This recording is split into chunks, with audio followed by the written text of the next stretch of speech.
తర్వాతనే జనార్దన్ అన్న మనం బీసీ సప్లాన్ గురించి ఒక ప్రోగ్రాం చేయాలనే కార్యాచరణ తీసుకుంటే నిరంతరం ఒక నెల రోజులు ఏప్రిల్ 5 టు 25 రోజులు ఏప్రిల్ 30 వరకు కూడా నిరంతరం పోరాడి ఈ కార్యక్రమాన్ని విజయవంతం చేసినాం. ఈ కార్యక్రమానికి చేసినటువంటి అన్న విజయన్న గారు అలాగే వివిధ కుల సంఘాల నాయకులకు ప్రతి ఒక్కరికి కూడా పేరు పేరున తెలంగాణ బీసీ మహాజన జాక్ ఉద్యమ అభివందనాలు తెలియజేస్తూ ఇంకా ముందు కార్యాచరణ కూడా దీనికంటే ధీటుగా ఉంటుందని చెప్పేసి ఆశాభావం వ్యక్తం చేస్తున్నాం.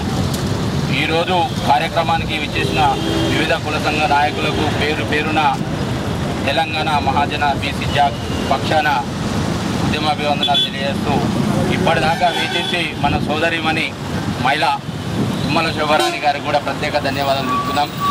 అదే బీసీలో సామాజిక న్యాయం అంటూ ఉంటే అది మా వడ్డెర్లలోనే ఉన్నది. అది జగమెరిగిన సత్యం. ఎందుకంటే పనిలో కానీ ఎక్కడ కానీ మేము సమానత్వం పాటిస్తాం. మా మహిళలు కూడా మాతో పాటు ధీటుగా పనిచేసి పొద్దున లేస్తే సాయంత్రం 6 గంటల వరకు కూడా మాతో పాటు ధీటుగా పనిచేసి ఇంట్లో పనులు కానీ బజారు రోడ్డు మీద పనులు కానీ ఏ పనైనా మేము సమానత్వం పాటిస్తాం. బీసీలో ఉన్నందుకు కూడా మేము గర్వంగా చెప్పుకుంటున్నాం.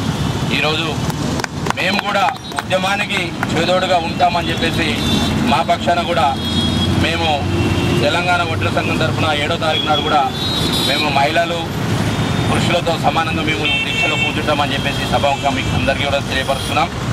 అలాగే 3వ తారీఖు నాడు ముదిరాజు సంఘం నుంచి కూర్చుంటారని చెప్పేసి అశోక్ అన్న గారు పేరు ఇచ్చారు. అలాగే 4వ తారీఖు నాడు అన్న వినయన్న తెలంగాణ ప్రొటెక్షన్ ఫోరం విజయన్న గారు కూడా మనం కూర్చొని పెడతానని చెప్పారు. ఇంకొకటి ఆదివారం రోజు బీసీ జాక్ నుండి మన శిశు ఆధ్వర్యంలో విద్యార్థులు కూడా కూర్చుంటారని చెప్పారు. ఇది నిరంతరాయం 30 సంఘాలతోటి ఇప్పుడు ఈ 25 రోజులలో 30 సంఘాలతో కూర్చొని మాట్లాడడం జరిగింది.